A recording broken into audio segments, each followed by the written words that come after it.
Hello there and welcome. If you've got a freshwater aquarium, you're probably having to deal with a problem called algae. The first thing people normally do when they get algae in their aquarium is to add a Pleco.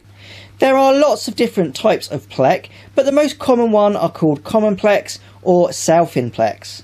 These types of Plecs are normally not suitable for many aquariums for a number of different reasons. The main reason, however, is simply because they get too big. Common and Southern Plecs can get up to a foot to a foot and a half in length, and this makes them very unsuitable for a lot of aquariums. Unfortunately, this doesn't stop a lot of shops from selling them to people, even though their tanks are unsuitable. In this video, we are going to be discussing alternative algae eaters to add to your aquarium rather than sticking in a Pleco. Now obviously there are smaller Plecs available, such as bristlenose and clown Plecs, but we're not going to be talking about them in this video. We're going to be talking about everything else. So we're going to start off with a couple of snails. Now the first snail that we're going to start with are the rabbit or elephant snails. They are a very cool looking creature and can add a lot of variation to any community aquarium. They're called rabbit or elephant snails for obvious reasons. Firstly, they have these cute little ears that look like bunny ears, but also a long trunk that looks like the trunk of an elephant. They originate in the freshwater lakes of Sulawesi in Indonesia, but a lot of them now are being tank bred. There are lots of different types and colours of rabbit and elephant snail. The yellow ones tend to be the nicer looking ones, but they also come in brown and black and a few other different tones. The maximum size of a rabbit snail is about 5 inches. Rabbit snails tend to stay near the substrate of the aquarium, which makes them ideal for keeping your sandbed turned over and also free of any leftover food or algae growing on the sandbed itself. They're an omnivore, so they will pick up leftover food and eat pellets. Also, using their long trunk, they'll help to clean some of your ornaments on the sandbed itself.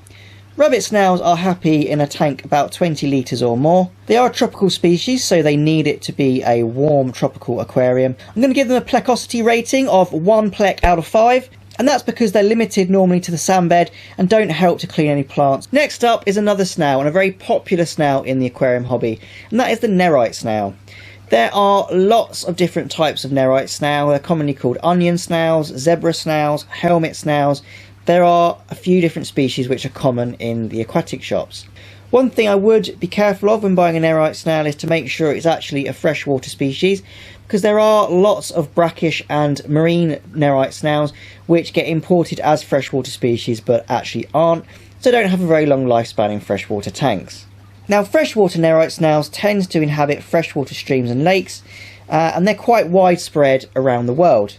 Nerite snails get around your entire aquarium, which is why they are very popular within the aquarium hobby, especially in planted tanks. Nerite snails can climb all surfaces.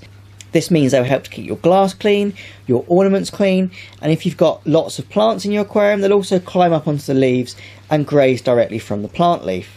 And actually 1 to 2 snails per 5 gallons of water will actually keep your aquarium pretty algae free. Nerite snails are tropical, but they can also be kept in slightly cooler tanks if you've got temperate species. Nerite snails are fantastic, and I'm going to give them a plecosity rating of 4 out of 5 Plecs. Next up we have something quite unusual, and they may not be available in any shops near you, but they do make a very cool and unusual addition to your aquarium, and that is Gobies. I'm not talking about brackish Gobies, I'm talking about true freshwater Gobies. And the Gobies that I'm going to be talking about are freshwater Stiphodon Gobies. There are a few different species, but the most common you'll find are blue neons and rainbow Gobies, and these are typically found in the Philippines and Indonesia. There is a variation in size of different species of Gobies, but the neon Gobies are actually classed as a nano species and can be added to fairly small aquariums. When buying a Gobi, you need to look at its mouth parts. As long as they are on the bottom of the fish, then you can be fairly sure that they are an algae eating variety of Gobi. If the mouth part is in the middle or the top of the fish, then it's probably not going to be doing a very good job at eating algae, and it's more of a predatory species. They will scrape algae off the surfaces of your ornaments and plants, but they don't tend to eat algae from any of your glass. I've already mentioned that the smaller varieties of Gobi can be kept in what is considered a nano aquarium, but the larger varieties of Gobi, such as the rainbow Gobi, will need to be kept in an aquarium of at least 60 litres plus. They also like tropical water, and because they're from fast streams, they need a good amount of oxygen, so an air pump is necessary. As far as compatibility, they can go in pretty much any aquarium. You don't want to keep them with anything too aggressive, but also they are mildly territorial and aggressive themselves, so it's best to keep either a pair or a harem of one male and a couple of females. I'm going to give these guys a plecosity rating of 2 out of 5 plex, just because they're not the best algae eaters and they don't tend to eat algae from glass. However, they are really nice looking fish and quite unusual. Back to invertebrates, and everybody will be aware of these two shrimps, the Amano shrimp and the cherry shrimp. Size wise, the Amano shrimps are bigger, they'll get to about 2 to 3 inches, and cherry shrimps won't get much past an inch. The species of shrimp that you choose is very much dependent on the size of aquarium that you have, and also the size of the tank mates for the shrimp. So if your shrimp is quite small and you've got quite large tank mates for it, it will just end up being a snack.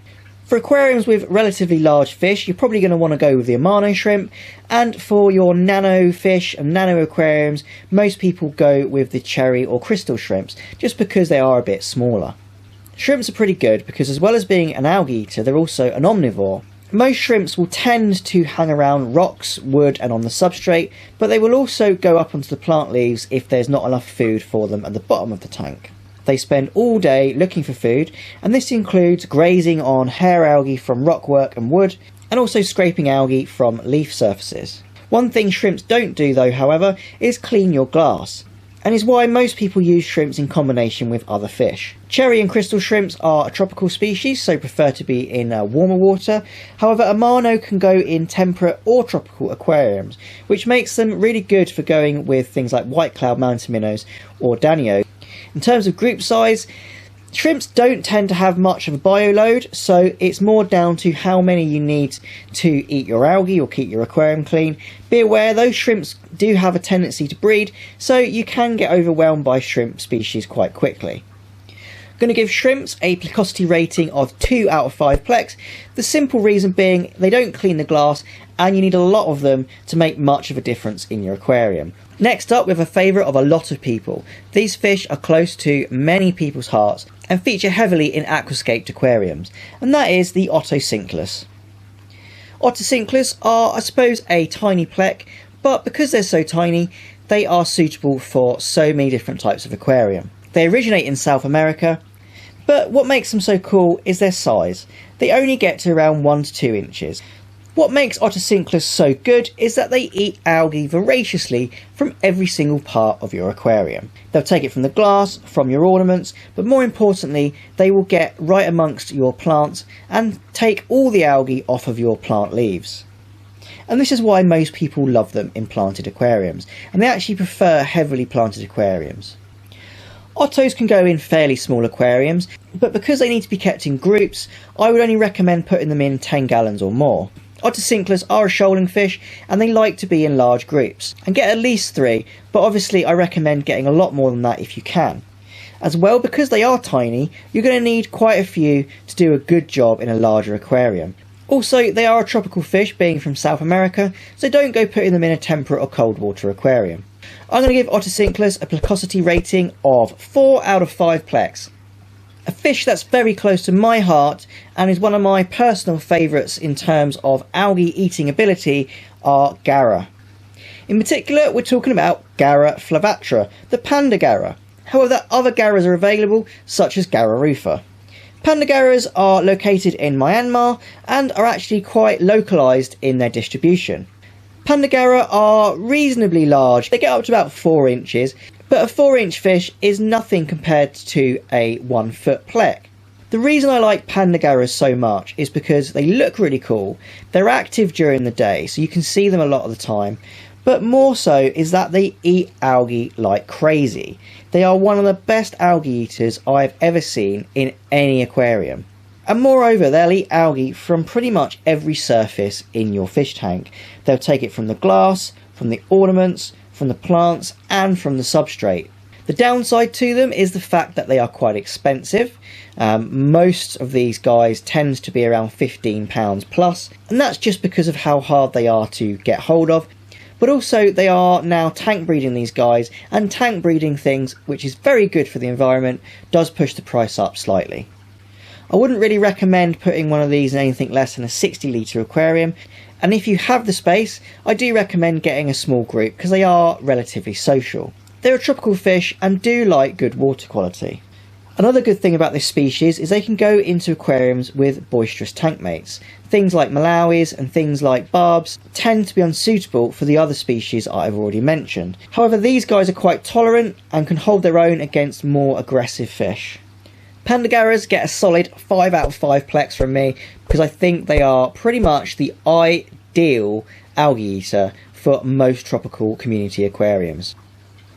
So thank you for watching this video. I hope it has been entertaining and I hope it's been educational and you have now got an idea of fish that you can add to your aquarium which aren't massive lumps of plec. If you want to see more of this kind of content, please remember to like this video, subscribe to my channel.